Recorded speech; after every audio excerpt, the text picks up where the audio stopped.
I've got one on. I want everybody to switch over to the web newsletter so we can save that money and I can come here more often. There's only one problem with the web newsletter, though, is computers aren't yet so cheap and so common that you have one in every bathroom.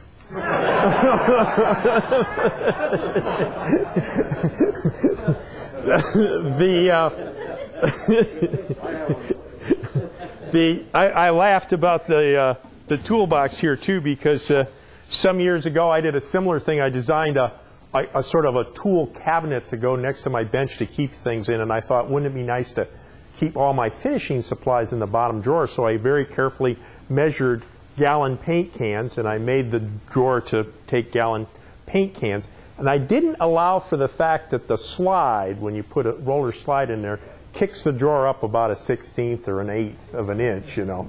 So you'd put a can in there and it'd be perfect, except the strap handle would hit the rail and you couldn't close the door. So an accessory in the drawer now is a wooden hammer that you whack.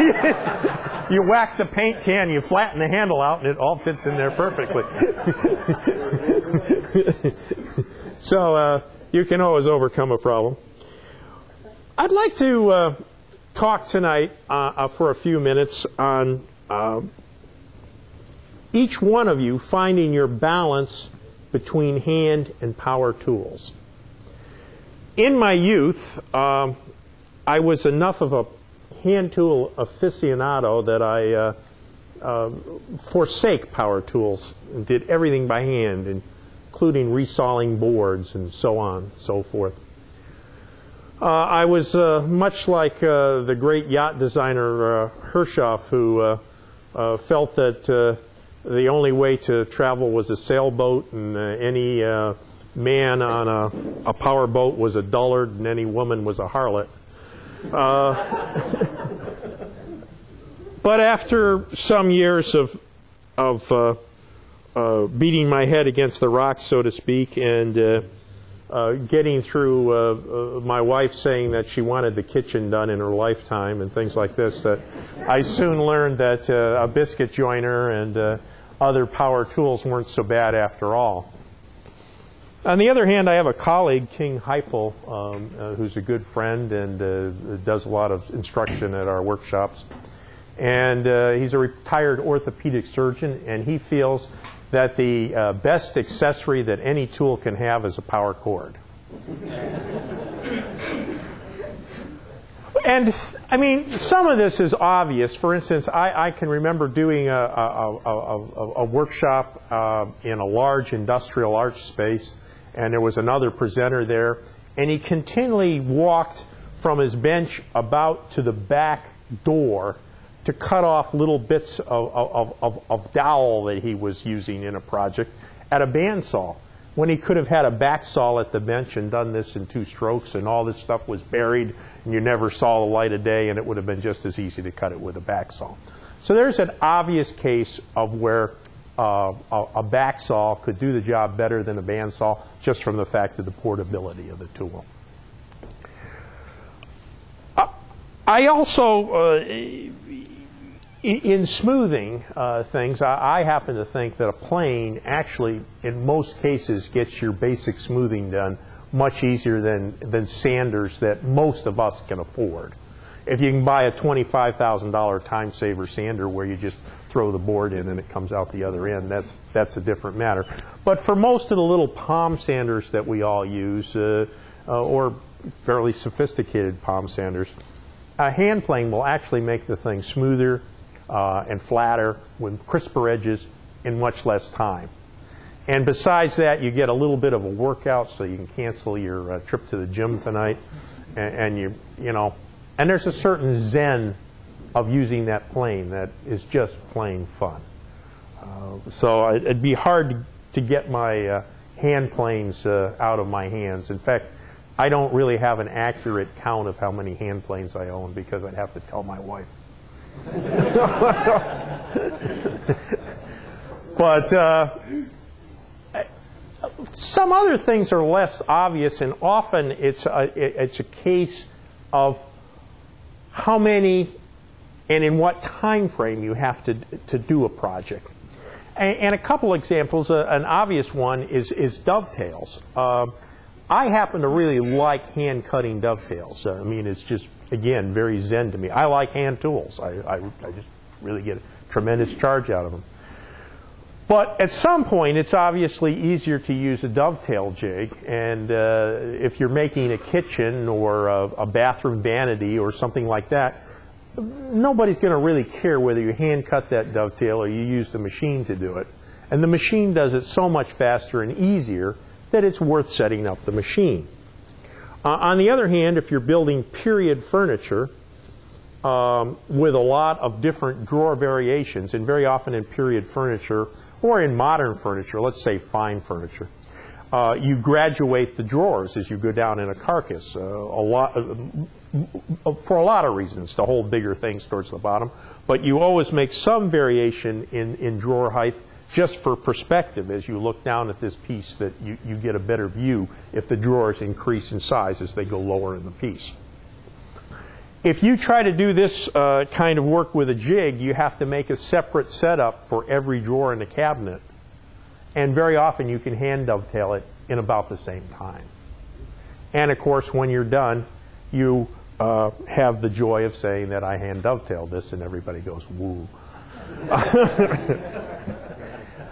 And well, you could poll this room and find that I'm sure that at least half the people in here could cut a reasonably good hand-cut dovetail.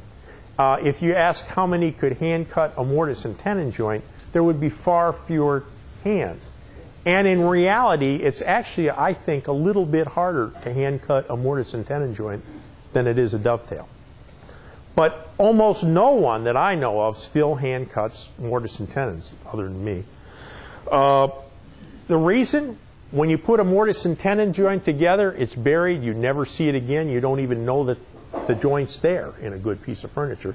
And nobody is going to hide that much skill when you can do it by hand, when you can do it in a tenth the time by machine.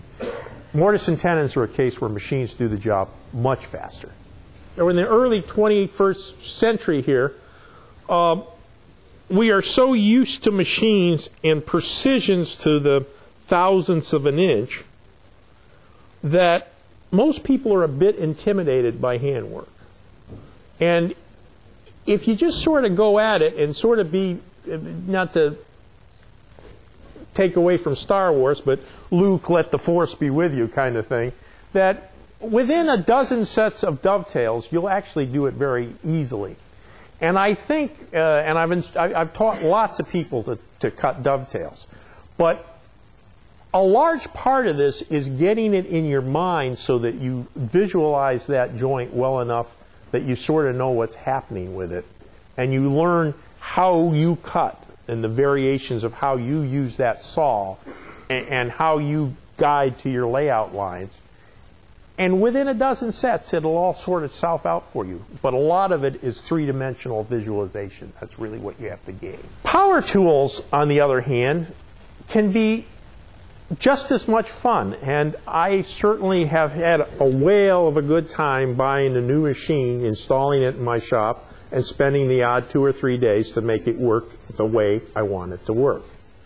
There's a lot of sort of halfway compromises too, and some of this is dictated by your budget and the amount of tools you have in the shop.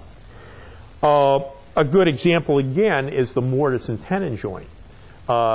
If you cut it by hand, you have to have a mortising chisel, and you chop a mortise, and then you take a back saw and you cut a tenon, and then you need a shoulder rabbet plane to straighten the tenon out and to get everything to fit.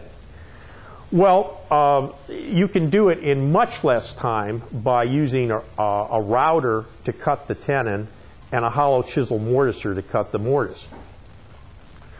But if you don't have the money to buy these tools, you can actually set up a bandsaw with a fence to cut, and we'll do this on Friday when we set the bandsaw up, but you can cut mortise and tenon joints very quickly on a bandsaw and quite accurately. Much more accurately than you can with a back saw. In the 18th century, a craftsman would undergo a 5-year apprenticeship to become a journeyman. At the end of a 5-year apprenticeship, which was mainly the passage of time, you got your papers as a journeyman. The same day, you could become a master by opening a shop. And really, the term master craftsman simply meant that you opened a shop, you had the economic viability to open a shop, and the supervisory ability to supervise other people, and you then took on apprentices. So the word master didn't mean that you were any better than anybody else. It simply meant that you owned your own shop. The apprentices, of course, during this 5-year of really what was slavery, did all the grunt work around the shop. They took rough lumber from the pile, and they used hand planes to plane it into boards. And they did, work that we couldn't physically do today due to the expense of it. So I like to think of my planer and my joiner, who I wouldn't do without today, as my apprentices.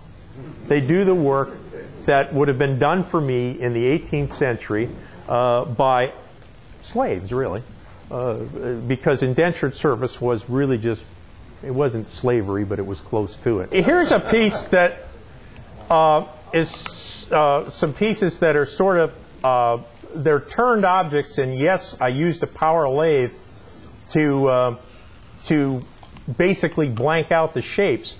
But the spirals are almost entirely well, not almost, they're entirely handwork.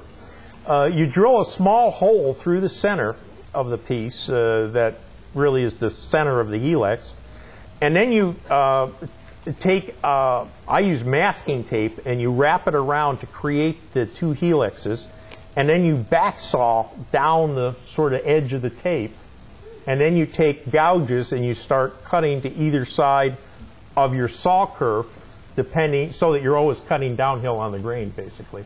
But with the carving gouges, you basically carve that out until you have what you see there. Then you take strips of abrasive and you start shoe ragging each of those, and 2 or 3 hours later, you've got a completed piece. There's 4 or 5 hours in every one of those pieces. Again, a combination of hand and power work. This bowl is done by turning it in a lathe. It was actually twice turned, in that I turned it rough, let it dry for 3 months, and returned it to make it stay perfectly round. Then I laid all these flutes out very carefully and cut them in there with gouges. Here's a spinning wheel I did for my wife Susan, which I have about 2 weeks work in this, because I had to build jigs to drill the legs on the right angles. I had to build a jig to bend the hoop around. There was 2 or 3 days of building jigs for this project. I had an 18th century or an early 19th century example to work with, to kind of copy from. A lot of work in this part, which is called the flyer. There's the hub. That was a layout problem in itself.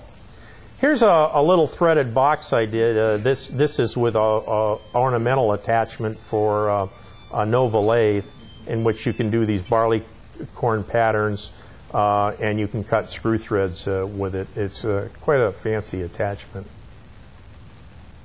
And that's pure machine work. I mean, this is the height of 19th century machine work, and it was just great fun. You make these, that's a barley corn pattern, and you use that layout plate, and it's much like a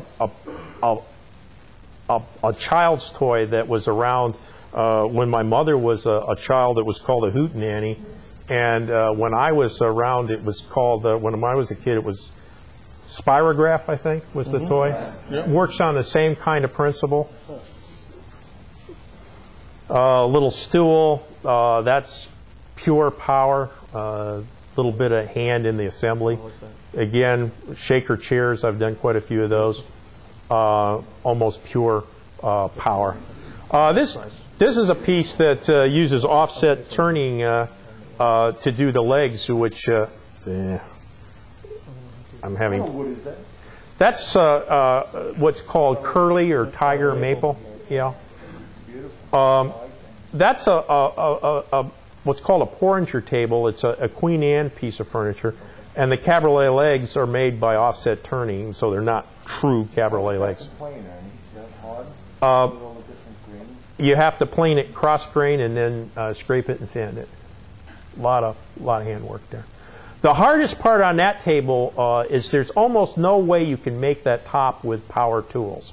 Now I used a jigsaw to cut out the basic shape of what we call the Mickey Mouse ears, but that edge is a radiused edge, and it was just hours and hours. There was like 8 hours of work in that edge of carefully planing it with small planes and finally getting rasps out and going into the corner.